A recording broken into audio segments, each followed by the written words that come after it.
इजहार करना जरूरी है।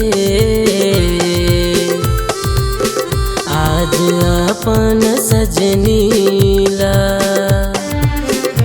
इजहार करना जरूरी है।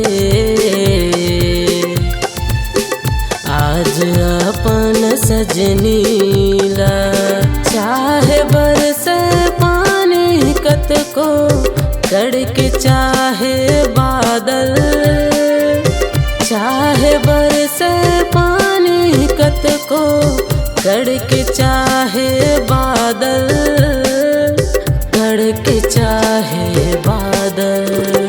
इजहार करना जरूरी है। आज अपन मयारूला इजहार करना जरूरी है। आज अपन मयारूला सज सवर के जाहू मिले बर लगा के आँखी मकाज़र।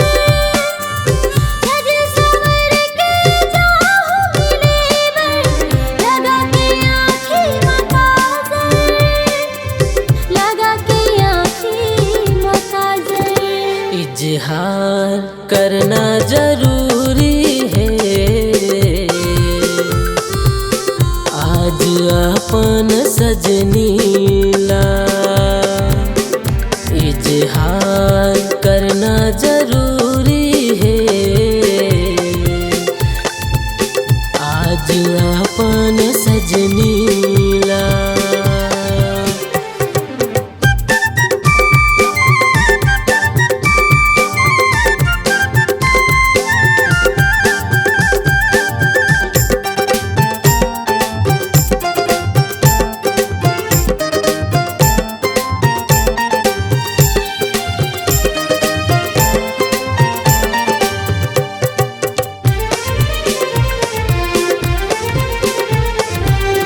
मन के बात हमन मरही गे, कह नहीं पाए मैं गोरियाला। कैसे मिला हूँ नैना लापन आही मिले बरसवरिया।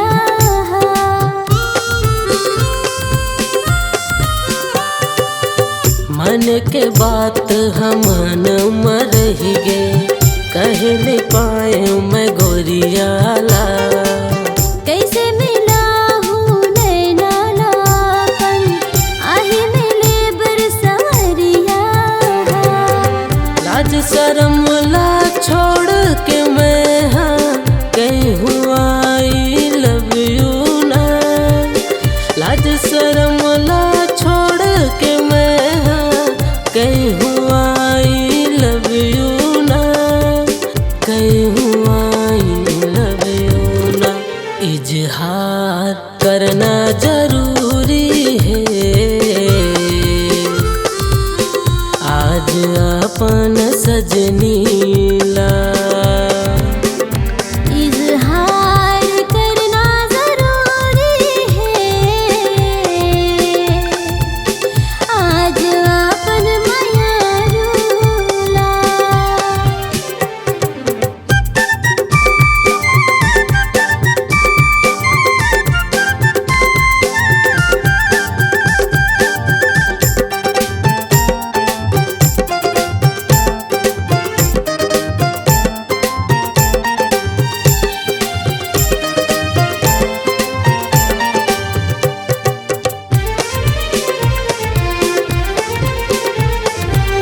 पहले मिलन के मिलन आज शुरू हो ही हमर कैसे बात।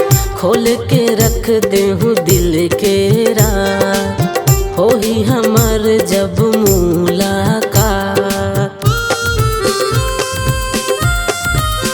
सुना पहले मिलन के मिलन आज शुरू हो ही हमर कैसे बात। खोल के रख देहूँ दिल के रात, हो ही हमर जब मुलाकात। थाम के रखो दिल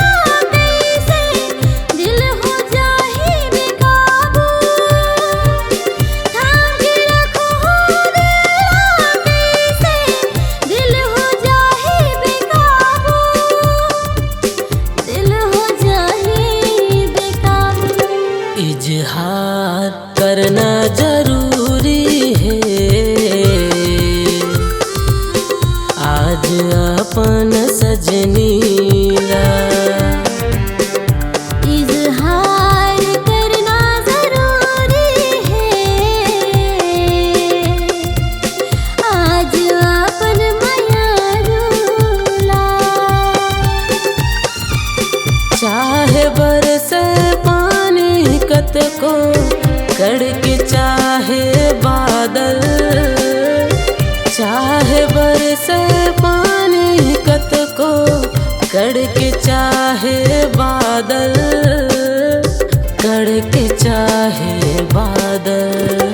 इजहार करना जरूरी है, आज अपन मयारूला। इजहार करना जरूरी है, आज अपन सजनीला। आज अपन मयारूला। आज अपन सजनीला। आज अपन सजनीला। इस गाने को देखने सुनने के लिए आपको दीप म्यूजिक चैनल की ओर से बहुत बहुत धन्यवाद। आगे ऐसे ही गाने देखने सुनने के लिए हमारे दीप म्यूजिक चैनल को लाइक शेयर सब्सक्राइब करने के लिए बिल्कुल ना भूलें।